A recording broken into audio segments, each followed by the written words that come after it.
சுமந்து சென்றீரே. நாங்க தடுமாறும் வேளையிலெல்லாம் தகப்பன் போல சுமந்து சென்றீரே.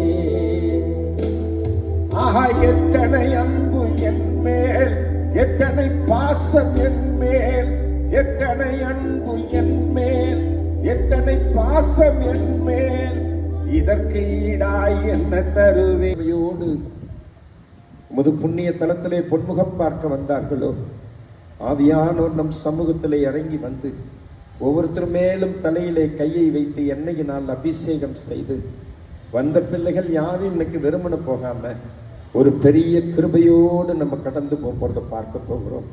ஒரு பெரிய மாறுதலோடு கடந்து போறதை பார்க்க போகிறோம். முத ரட்சிப்பின் சால்